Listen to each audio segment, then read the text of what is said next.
आसीन अध्यक्ष जी, आपने हमको वर्ष 2024-25 के लिए शिक्षा मंत्रालय के बजट में अनुदानों की मांगों पर चर्चा में भाग लेने का अवसर प्रदान किया। मैं इसके लिए आपका आभारी हूं।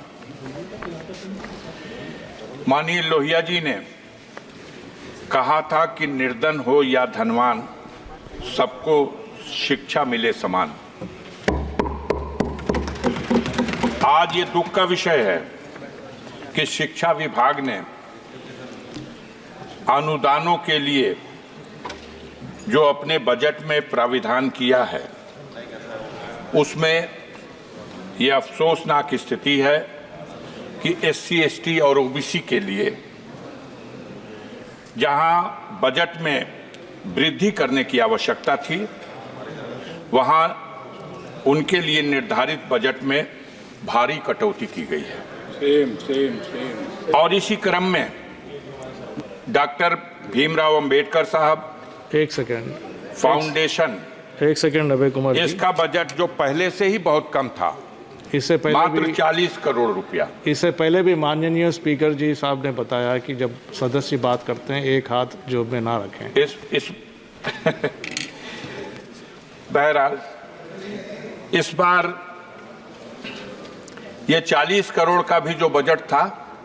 इसे घटा करके अब 30 करोड़ कर दिया गया। एक मानसिकता का पता चलता है। ये भी देखने की बात है कि इस बजट में अल्पसंख्यकों की शिक्षा के लिए उसमें भी पहले की तुलना में भारी कटौती की गई, जबकि उसमें व्यापक वृद्धि की आवश्यकता थी। बजट में SC, ST, OBC को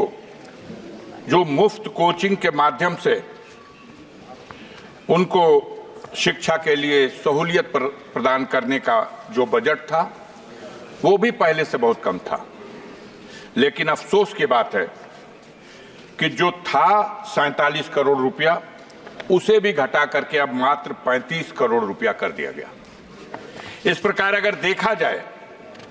तो टॉप क्लास की एजुकेशन के क्षेत्र में भी SC, ST के लिए जो पहले 111 करोड़ रुपए का बजट में प्राविधान था, अब उसमें भी बड़ी कटौती कर दी गई है। मानवर, आपके माध्यम से हम दो पंक्ति की इस कविता के साथ अपना भाव, अपना विचार सदन में रखना चाहते हैं कि देवता मेरे आंगन में उतरेंगे कब, जिंदगी भर यही सोचता रह गया, और मेरे बच्चों ने उस चांद को छू लिया, जिंदगी भर जिसे पूछता रह गया। आज जब दुनिया शिक्षा के माध्यम से, टेक्नोलॉजी के माध्यम से, साइंस के माध्यम से अपनी उन्नति के शिखर पर पहुंच रही है, तब हमारे देश में शिक्षा में खास तौर से जो कमजोर वर्ग है, SC, ST है, OBC है, माइनॉरिटी के लोग हैं,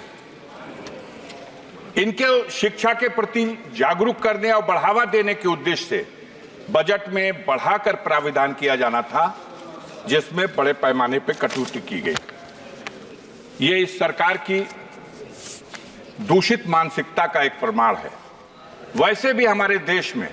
विडंबना का विषय यह है कि दोहरी शिक्षा नीति लागू है। एक तरफ वो शिक्षा जो सरकारी स्कूलों के माध्यम से गांव में रहने वाले गरीबों के लिए उपलब्ध है, जहां आज भी हाथ में कटोरा और पीठ पर बोरा गरीब किसान का बच्चा स्कूलों में जाता है तो क से कबूतर, ख से खरहा और ग से गधा पढ़ाया जाता है। और दूसरी तरफ modern school, private school, Montessori school, इन स्कूलों में जो अंग्रेजी माध्यम से और आधुनिक ढंग से जो शिक्षा दी जाती है, दोनों रास्तों से जो शिक्षा प्राप्त करके बच्चे हमारे ऊपर जाते हैं, तो जब किसी पद के कंपटीशन में दोनों को हिस्सा लेना होता है, तो जो क से कबूतर, ख से खरा, ग से गधा पढ़ के गया है